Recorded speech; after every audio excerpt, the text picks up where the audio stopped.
Imagine tonight you fall asleep in the 21st century, but awaken in the spring of 1774, before the first bird sings, before the first church bell rings, before Colonial Williamsburg opens its eyes. You arrive just in time to witness an ordinary morning that history would never forget. Colonial Williamsburg, Virginia, May 1774. Take a slow breath and leave the modern world behind. There are no engines, no glowing streetlights, no distant sound of electricity. Only the cool spring air moving gently between rows of brick houses along Duke of Gloucester Street. It is late spring, May 1774. The moon still hangs low above the western horizon. Its pale silver light falls softly across wooden fences, brick chimneys, and quiet garden paths. The streets remain empty, packed earth still damp from the cool night air. Every doorway, every shutter, every rooftop rests peacefully beneath the fading stars. This is not a museum, not yet. This is a living town, the capital of Britain's colony of Virginia, home to merchants, craftsmen, government officials, apprentices, families, and travelers who have all fallen asleep, believing tomorrow will be another ordinary day. Far beyond the town, Virginia's forests stretch endlessly. Towering oaks, poplars, pines, standing quietly against the night sky. Only the occasional cry of an owl breaks the silence. Then, everything grows still again. If you were standing here at this very moment, you would notice something unusual. The silence feels different. It is not empty. It is peaceful. A silence created before thousands of modern sounds ever existed. There are no passing wagons, no market voices, no church bell, no hammer striking iron. Only darkness, fresh spring air, and the quiet promise that another day will soon begin. Tonight, Williamsburg sleeps peacefully, unaware that history itself is quietly approaching. Within little more than a year, many people sleeping inside these homes will witness the first steps toward the American Revolution. But none of that has happened yet. For now, only the night keeps watch over Virginia's colonial capital. The eastern horizon changes almost imperceptibly. The deep blue sky softens into a gentle shade of gray. The stars disappear quietly, one after another. No one notices, no one is awake to watch the night slowly surrender to the coming day. A cool breeze moves through the branches of towering oak trees. Tiny drops of dew cling to fresh spring grass. Every leaf seems to glow in the faint light before sunrise. Then, somewhere beyond the town, a single robin sings. Only once. It waits. Moments later, another answers. then another. Soon, the quiet woods surrounding Williamsburg begin filling with the gentle chorus of morning birds. Nature always awakens first. Only after the birds do the people begin their day. Far along Duke of Gloucester Street, a faint ribbon of pale gray smoke slowly rises above one lonely chimney. The town's first fire has been lit. Inside a small brick bakery, yesterday's embers have been sleeping beneath warm ash. The baker kneels quietly, brushing the ashes aside, until a faint orange glow appears once again. Carefully, he places several pieces of dry oak wood across the waiting embers. For a few silent moments, nothing happens. Then, a tiny flame appears. Another follows. Soon, the crackling sound of burning wood becomes the first human sound of the new day. The great brick oven cannot hurry. Its thick walls must slowly gather heat before a single loaf of bread can be baked. The baker knows this well. He has followed the same morning routine for years. Long before sunrise, long before customers arrive, long before most of Williamsburg opens its eyes. Outside, the first smoke continues drifting upward into the brightening sky. One chimney becomes two, then three. Across the town, more quiet fires awaken. Each chimney tells the same simple story. Someone has already begun working. Not far away, a stable door opens slowly. A stable hand steps outside, pulling his coat a little tighter against the cool spring air. Inside the stable, several horses wait patiently. Some will pull heavy wagons. Some belong to merchants. Others will carry government officials along Virginia's dusty roads. Fresh water is poured carefully into wooden troughs. Bundles of hay are placed before each horse. The stable hand speaks softly. There is no reason to raise his voice. Morning has only just begun. Nearby, another figure walks quietly toward the public well. Two empty wooden buckets hang from a carrying pole across his shoulders. Every household, every bakery, every workshop will soon need fresh water. This simple journey will be repeated many times before sunset. Little by little, the town begins to breathe. Not suddenly, not loudly, patiently, exactly as it has done for generations. Then, as golden light touches the highest rooftops, Bruton Parish Church emerges from the morning mist. Its red brick walls catch the first rays of the Virginia sun.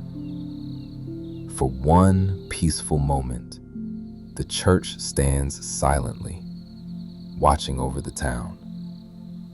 Then, the bell begins to ring. One slow, deep, familiar note rolls gently across Williamsburg. Its sound passes above gardens, past quiet homes, across workshops, and into the surrounding countryside. There is no alarm, no urgency, only invitation. The town has heard this bell thousands of times before. It simply announces that another ordinary day has begun. Doors begin opening. Wooden shutters swing outward. Merchants step outside to greet the morning. Craftsmen unlock their workshops. Families prepare breakfast. Children, still rubbing sleep from their eyes, watch the town slowly come alive. Every street, every workshop, every careful pair of hands, quietly preparing for another ordinary day in the spring of 1774. The church bell falls silent once more. Its purpose has been fulfilled. Williamsburg is awake, not suddenly, but gently, as though the entire town has taken one slow breath together.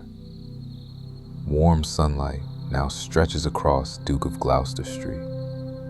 The cool blue tones of dawn slowly give way to the soft gold of a Virginia spring morning. Long shadows reach across the packed earth road. The dew still clings to blades of grass, but it will not remain for long. The sun is rising higher. The bakery is now fully alive. Inside, the great brick oven has reached the perfect temperature. The baker moves with quiet confidence. There is no written recipe, no measuring cups, only experience passed carefully from one generation to the next. He scatters flour across a heavy wooden table. The dough, prepared before sunrise, has risen beautifully. With practiced hands, he divides it into neat, round loaves, each one nearly identical. Not because of machines, but because he has repeated this same movement thousands of times before. One by one, the loaves disappear into the glowing brick oven. The heavy wooden peel slides forward, then slowly returns, empty. Now, only time can finish the work. Outside, the wonderful scent of fresh bread begins drifting through the morning air. It travels quietly along Duke of Gloucester Street, past the blacksmith's forge, past the cooper's workshop, past the homes of families just beginning their breakfast. It is a familiar smell, comforting, warm, the smell of another ordinary day. Soon, the bakery door opens. The first customer arrives. There is no long line, no hurried crowd, only neighbors who know one another well. A few copper coins change hands.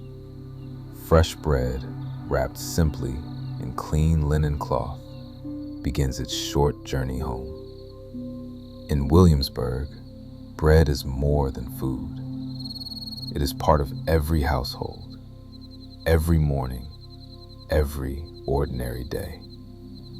And as another warm loaf leaves the bakery, the rest of the town quietly begins its own day's work. Not far from the bakery, Market Square begins filling quietly. There is no shouting, no frantic bargaining, only calm conversations between neighbors who have traded with one another for many years.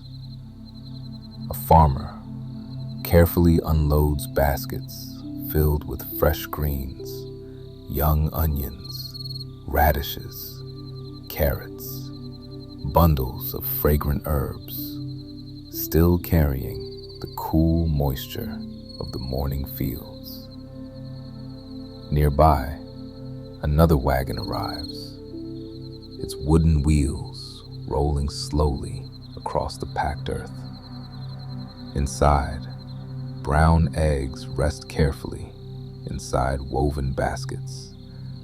Jars of fresh butter stand beside wheels of cheese wrapped in clean linen cloth. Nothing here has traveled far. Most of it was harvested only yesterday. In 18th century Virginia, fresh food could not wait. Without refrigeration, everything depended upon the rhythm of the seasons. People bought what the land was ready to give. And in May, Virginia was generous. As the marketplace grows busier, another familiar sound begins echoing through the town. The steady rhythm of hammer against iron. The blacksmith's forge now burns brightly. A horse waits patiently outside the workshop. Its owner removes the worn horseshoe, holding it carefully in his hands. Long journeys across rough colonial roads demanded constant repairs. Without skilled blacksmiths, trade would slow.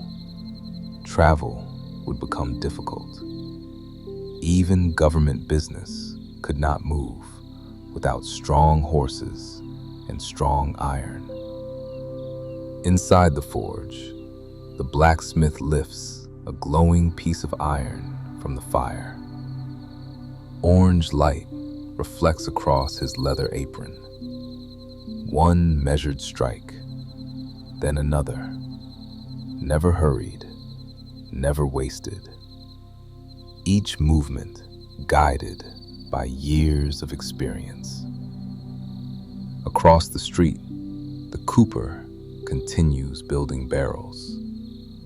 One curved oak stave fits beside another, then another. Strong iron hoops hold everything tightly together. These barrels will soon carry flour, salted meat, molasses, nails, gunpowder, even tobacco to ports hundreds of miles away. Few people ever notice the cooper's work. Yet without him, much of colonial trade would simply stop. Farther along, the carpenter smooths a long oak board. Thin curls of pale wood fall quietly to the workshop floor. A young apprentice watches every movement. He speaks very little. His education does not come from books. It comes from observation, from repetition, from patience. For 7 long years, many apprentices lived beside the craftsmen who trained them, learning one careful skill at a time. That knowledge passed quietly from master to apprentice, helped build nearly everything in Williamsburg. As the morning continues, the town feels fully alive. Merchants greet familiar faces. Children carry small baskets. Dogs wander lazily across the roadside. Neighbors stop for brief conversations. No one appears to be in great haste. Life here moves at the pace of daylight. Not deadlines, not clocks, simply the steady rhythm of another working day. If you stood here on this peaceful spring morning, you might believe that Williamsburg would remain this way forever. A prosperous colonial capital, orderly, confident, peaceful.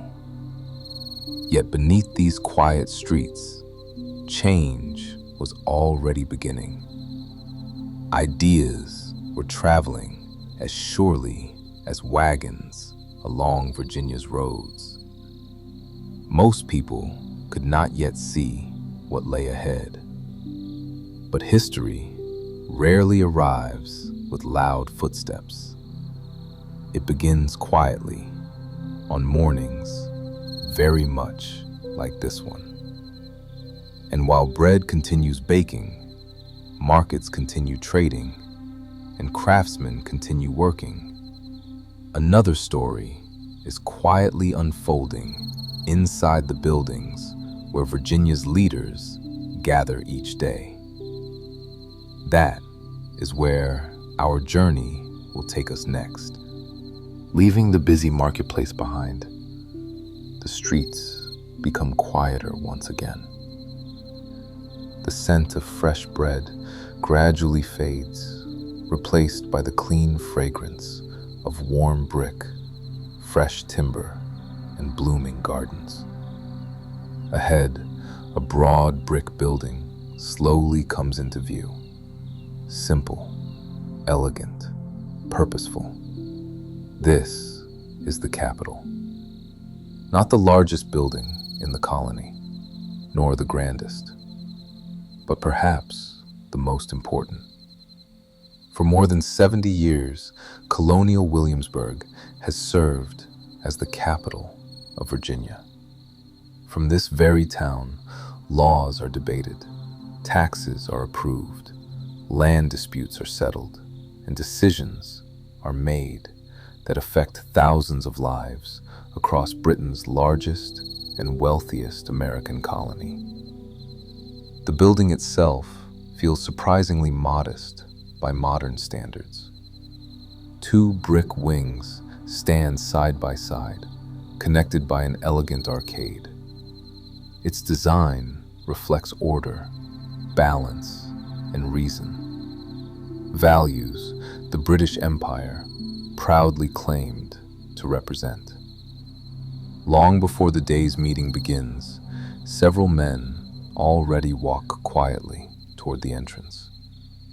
Some arrive on horseback, others on foot. Their coats made from fine wool, their shoes carefully polished. Most remove their hats before greeting one another. There is little laughter, little unnecessary conversation. Business will soon begin. Inside, the morning light falls gently across polished wooden floors. The air carries the familiar scent of waxed timber, leather-bound books, fresh ink, and old paper. Nothing here feels hurried. Every document is written carefully, every signature placed deliberately. Mistakes cannot simply be erased. Each page may become part of history. Within these rooms meets the House of Burgesses, the first elected legislative assembly in British North America. It first gathered in 1619, more than a century before this peaceful morning. By 1774, its members represent counties and towns across Virginia. Planters, lawyers, merchants, men chosen to speak for their communities. They do not always agree. Some argue quietly, others with great determination. Yet nearly every important decision passes through this chamber. Roads, courthouses, public spending, local laws, militia organization, everything begins with discussion. Outside, ordinary life continues without interruption. A wagon passes slowly along Duke of Gloucester Street. A blacksmith raises his hammer once again. Children run quietly across a nearby garden. Few stop to think about the conversations taking place inside the capital. Yet the decisions made here will eventually reach every farm, every village, every workshop across Virginia. Among the men who have walked these halls are names that future generations will know well. Patrick Henry, George Washington, Thomas Jefferson. In the spring of 1774, they are not yet the legendary figures history remembers. They are lawyers, landowners, military officers, neighbors, men attempting to solve the problems of their own time. None of them can yet see exactly where history will lead them. Only a short walk from the Capitol, another remarkable building rises quietly behind rows of carefully tended gardens, the Governor's Palace. For many travelers arriving in Williamsburg, this is the most impressive sight in the entire colony. Its long brick facade, tall chimneys, symmetrical windows, and elegant iron gates reflect both authority and refinement.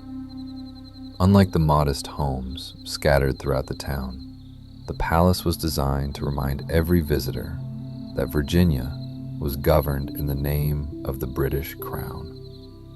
The wide entrance path is lined with trees that have now turned a rich spring green. Fresh flowers bloom along carefully maintained garden beds. Boxwood hedges stand neatly trimmed. Nothing here has been left to chance. Every pathway, every hedge, every brick has been arranged to express order, discipline, and stability. Inside, the rooms are spacious. Sunlight pours gently across polished wooden floors. Large fireplaces stand ready for the colder months. Portraits of British monarchs hang proudly upon the walls. Heavy curtains frame tall windows, looking out across the formal gardens. To many Virginians, the Governor's Palace represents distant authority. Yet for others, it is simply another familiar part of everyday Williamsburg. Messengers arrive. Letters are delivered. Servants move quietly from room to room. Gardeners tend the grounds. Cooks prepare the midday meal. Life here follows routines, just as ordinary as those inside the bakery or the blacksmith's forge. Only the surroundings are more elegant. The royal governor does not personally manage every detail of colonial life. Much of Virginia's daily government depends upon cooperation between appointed officials and locally elected representatives. That delicate balance has existed for many years, but by the spring of 1774, small cracks have begun to appear. News travels slowly. It arrives on horseback, by wagon, or aboard ships crossing the Atlantic. Yet even slow news can change the thoughts of an entire colony. Letters from Boston have begun circulating. Conversations that once focused on harvests, trade, or local business now sometimes linger upon taxes, Parliament, and the rights of British subjects living far from London. These discussions remain quiet, respectful, measured. No crowds gather in the streets. No angry demonstrations disturb Williamsburg's peaceful mornings. For now, most disagreements still belong inside meeting rooms, private homes, and taverns, where thoughtful conversations continue long after sunset. Outside, the town appears unchanged. Children continue playing, craftsmen continue working, Merchants continue trading. The bakery continues selling warm loaves of bread. Everything seems perfectly ordinary, and perhaps that is history's greatest disguise. The most important changes often begin not with noise, but with quiet conversations spoken softly between people who cannot yet imagine how greatly their world is about to change. As the morning sun climbs higher above Williamsburg, the business of government continues behind brick walls, while beyond them, ordinary families continue living ordinary lives. And it is those ordinary lives that truly reveal what Colonial Williamsburg was like. On a peaceful spring day in 1774, our journey now leaves the halls of government and returns to the people whose daily lives gave this remarkable town its heartbeat. As the business of government continues quietly inside the capital, life beyond its walls follows a very different rhythm. For most people, politics occupies only a small part of the day. Their greatest concern is far simpler: feeding their families, completing today's work, preparing for tomorrow. Across Williamsburg, front doors remain open, allowing the fresh spring air to drift gently through every room. Inside one modest home, breakfast is nearly finished. A pot of warm porridge still rests above glowing coals. Fresh bread, purchased only moments ago, has already been sliced. Butter, softened by the morning warmth, spreads easily across its rough crust. Children eat quietly. There is little conversation. The day ahead will be busy. Soon, every member of the household will have responsibilities. For women, the work rarely ends. Laundry must be washed, clothing repaired, vegetables prepared, candles made, soap boiled, water carried, meals planned, long before hunger arrives. Running a colonial household requires remarkable skill. Nothing can be wasted. Every scrap of cloth, every piece of firewood, every handful of flour has value. Many homes keep small kitchen gardens: beans, cabbage, peas, herbs, simple crops growing only a few steps from the back door. Chickens wander freely, searching for insects. A single cow may provide milk for an entire family. Life depends upon careful planning, not abundance. Children begin learning these lessons at a very young age. There is little idle time. A young boy carries kindling toward the kitchen. His older sister helps hang damp linen beneath the warm spring sun. Learning does not happen only inside a classroom. It happens every single day, by watching, by helping, by repeating. For boys, apprenticeship often begins during early adolescence. 7 years working beside a master craftsman may shape the rest of their lives. Girls learn many of the skills needed to manage a household of their own. Cooking, sewing, preserving food, caring for younger children. Knowledge passes quietly from parent to child, generation after generation. Not far away, Bruton Parish Church stands peacefully at the center of community life. For Williamsburg, church is more them worship. Births, marriages, and burials all become part of parish records. Neighbors meet here, news is exchanged, friendships grow stronger. Even those who disagree politically often kneel together inside the same church. Faith helps bind the community together. By midday, the streets grow warmer. The cool freshness of early morning has almost disappeared. Shadows shorten. Shop doors remain open.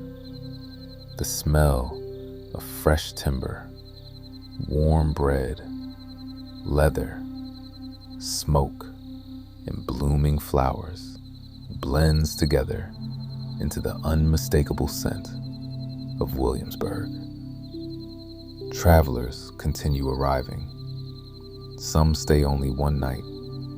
Others remain for weeks. Most choose one of Williamsburg's taverns. Unlike modern taverns, these buildings serve many purposes.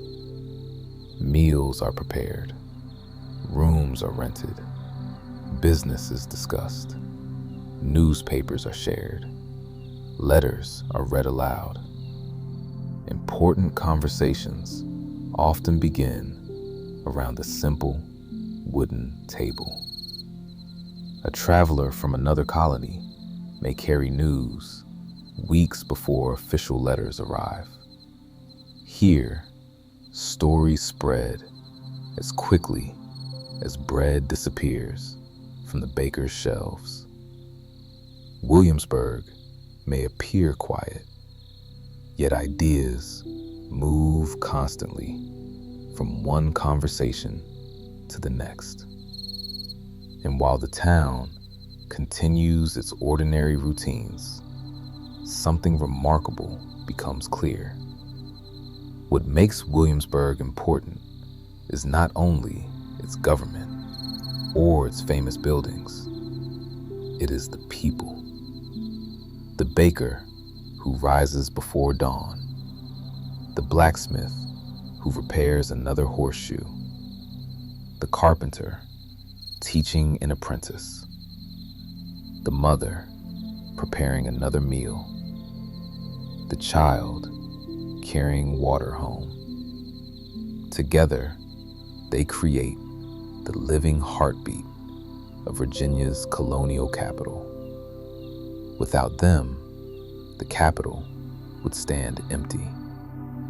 The governor's palace would lose its purpose, and Williamsburg would simply become another quiet village. Yet history often remembers only great leaders. Today, we remember the ordinary people who quietly built an extraordinary town. As the afternoon sun begins its slow journey across the Virginia sky, the pace of work gradually softens. Long shadows will soon return, and with them, another side of Williamsburg will quietly appear. By early afternoon, the busiest hours have quietly passed. The marketplace still welcomes visitors, but the morning rush has begun to fade. The sun now hangs high above Williamsburg. Its warm light falls across red brick walls, white painted fences, and the broad green commons surrounding the town.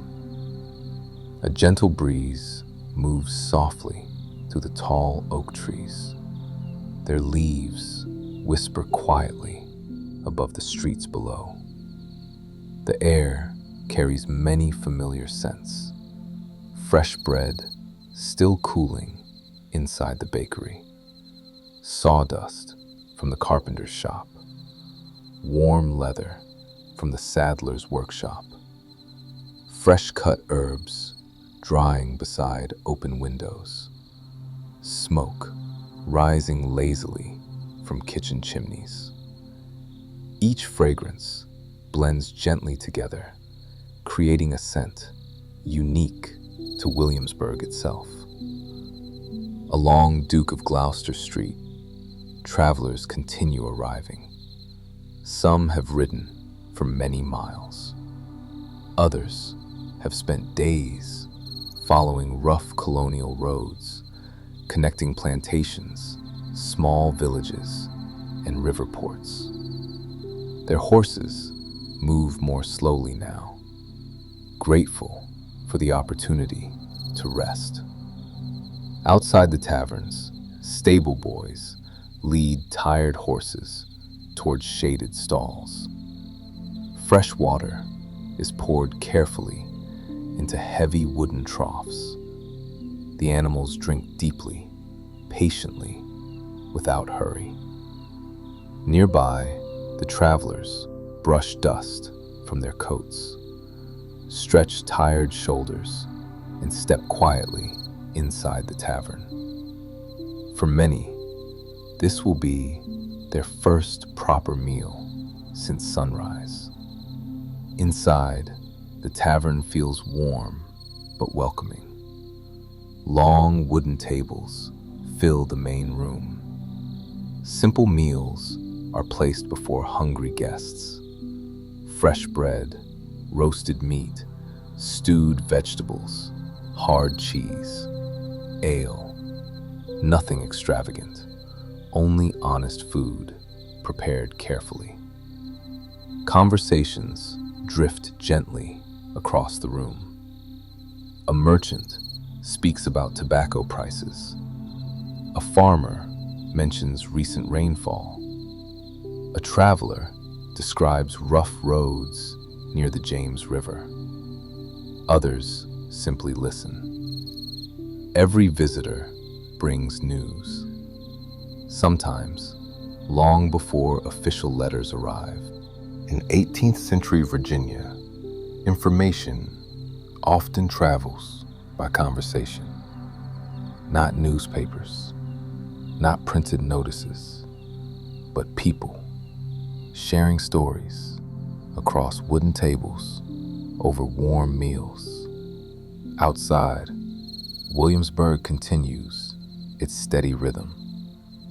The blacksmith has finished repairing another horseshoe. The glowing forge now burns less fiercely than it did earlier this morning. His apprentice sweeps scattered iron filings from the floor. Each tool returns carefully to its proper place. Tomorrow, the work will begin again. Across the street, the cooper examines a newly finished barrel. He fills it with a small amount of water, then waits patiently. Not a single drop escapes. Satisfied, he smiles quietly. Another barrel ready for another long journey.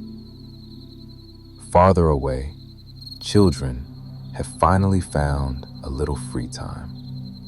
A small group laughs together, rolling simple wooden hoops along the roadside. Others chase one another across open fields. Their games require no expensive toys, only imagination, energy, and friendship. Parents watch from nearby doorways, occasionally smiling, occasionally calling, a gentle reminder not to wander too far.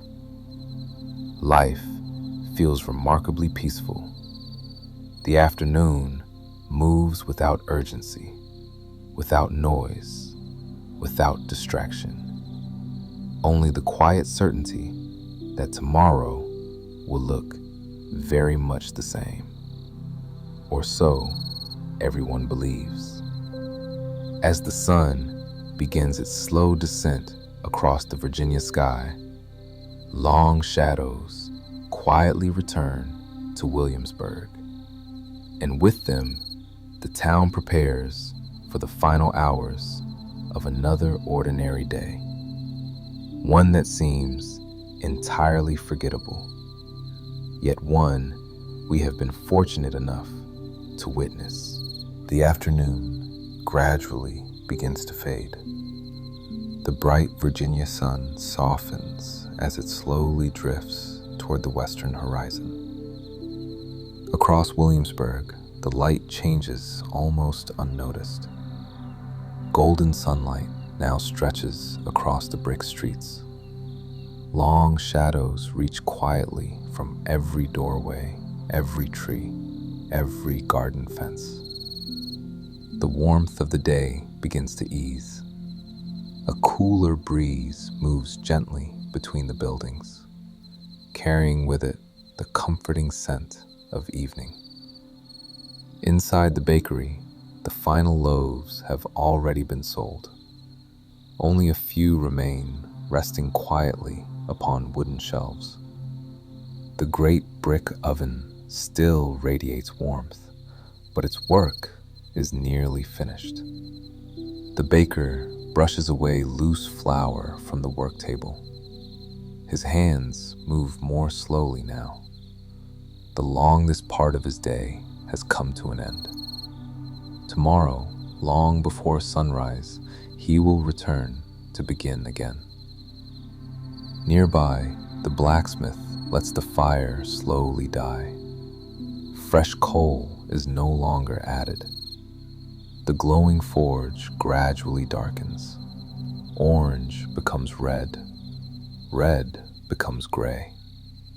The steady ringing of hammer against iron finally falls silent. For the first time today, the workshop feels completely still. Across town, shopkeepers begin closing heavy wooden shutters. One by one, doors are locked. Signs are brought inside. Small lanterns are carefully lit near each entrance. Their gentle glow slowly replaces the fading sunlight. Along Duke of Gloucester Street, the number of travelers begins to grow smaller. Many have already found rooms inside the taverns. Others continue their journeys before darkness arrives.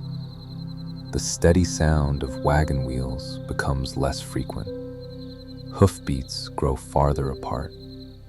Even the horses seem grateful for the cooler air after the warmth of the afternoon. At Bruton Parish Church, the final rays of sunlight touch the tall brick walls.